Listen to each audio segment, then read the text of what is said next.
हाय, ये रिसेंटली जो supreme court की तरफ से एक कैजुअल कमेंट किया गया था कि स्ट्रे डॉग्स को जिनको फीड करना है वो उनको अपने घर पे ही लेके जाए, ये उसके बारे में है। जो लोग भी ऐसी सोच रखते हैं, मैं उनसे ये पूछना चाहती हूँ कि क्या ज़रूरी है कि हर वो इंसान जिनको इनसे प्यार है या जो इनकी केयर करता है उसके लिए मुमकिन हो कि वो उसकी 100% रिस्पॉन्सिबिलिटी उठा के उसको अपने घर में ही रखे?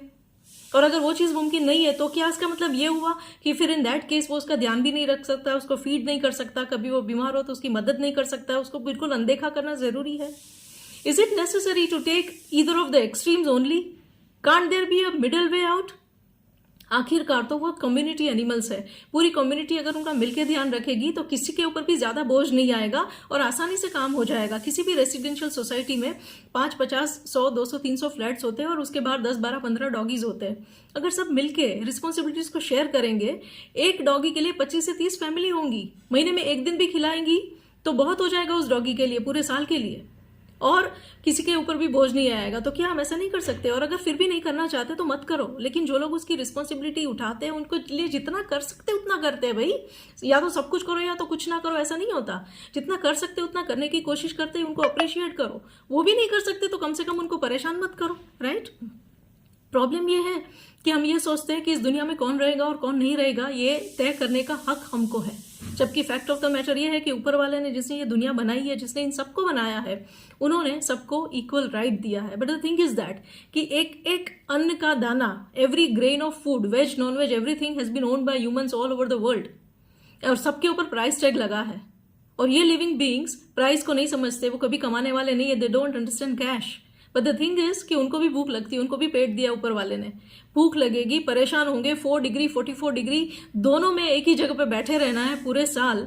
ऊपर से खाने की जगह पे लाठियां मिले, एसिड मिले, गर्म पानी फेंके, कोई तेल फेंके, कोई लाठियां मारे, तो क्या आपका दिमाग नहीं चकराएगा? अगर आपके साथ ऐसा होगा तो फिर कोई रिबेल करेगा तो आप कहोगे कि रिएक्ट किया। Why don't we understand that every action is going to have an equal and opposite reaction? It's only normal and natural. Why हम ऐसी नौबत आने क्यों देते हैं? थोड़ा सा कंपैशन या एम्पैथी नहीं दिखा सकते क्या? लोग कहते हैं कि अगर इनको रोड पे रखना है तो बाकी सारे जानवरों को भी रखो ना। अरे भाई, हर जानवर इक्वली डोमेस्टिकेटेड नहीं होता। जो डोमेस्टिकेटेड है वो रहते हैं, लेकिन कोई टाइगर लायन को नहीं रखेगा ना, क्योंकि वो डोमेस्टिकेटेड नहीं है, तो वो नहीं रह सकते हमारे साथ, राइट? द थिंग इज कि लोग ये भी कहते हैं कि कौन गारंटी लेगा कि ये रोड पे घूमेंगे तो वो किसी इंसान को परेशान नहीं करेंगे। इंसान को सबसे ज्यादा जिंदगी में परेशानी ना दूसरे इंसान से ही है। सबकी लाइफ में प्रॉब्लम्स है और सबकी लाइफ में कोई ना कोई विलन है, और वो villain 90% of the times, 99.9% of the times human being है। दूसरा फैमिली हो, फ्रेंड हो, नेबर हो, कुछ भी हो, राइट? लेकिन फिर भी सारे ह्यूमंस फ्रीली घूमते हैं ना रोड पे। कोई किसी की गारंटी तो नहीं मांगता ना किसी को घूमने देने से पहले। तो इनके लिए गारंटी जैसी वियर्ड डिमांड्स क्यों करते हैं? जरूरी है ये सब करना? अगर कोई एक स्पीशीज है जो अपने आप से ज्यादा प्यार आपको कर सकती है, वो तो ये डॉगीज है, जिनके पीछे सबसे ज्यादा लोग पड़े रहते हैं ना, जिनको लेके बड़े बड़े शोज होते हैं, टेलीविजन पे, न्यूज़पेपर में आर्टिकल्स आते हैं, बड़ी बड़ी सोसाइटी के सेक्रेटरीज, मैनेजर, सब लोग उनके बारे में डिस्कशन करते हैं। Don't we have any other topic to do?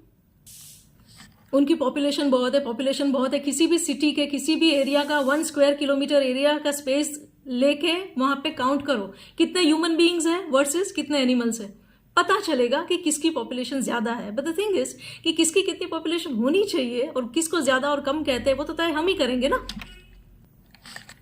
मैं ये कहती हूं, सिर्फ एक हफ्ते के लिए, सिर्फ 5 मिनट इन स्ट्रे एनिमल्स के साथ बिता के देखिए। खाना भी खिलाने की जरूरत नहीं है। Just go and spend some time with them, ask them how they are, pat them, look at them, try to be friendly with them, just for 5 minutes a day, only for 1 week. You never know, आपका हमेशा के लिए उनकी तरफ का नजरिया बदल जाए।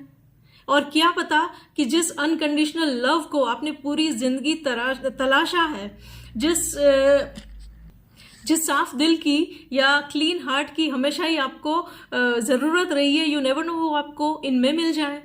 एक ट्राई तो करके देखिए।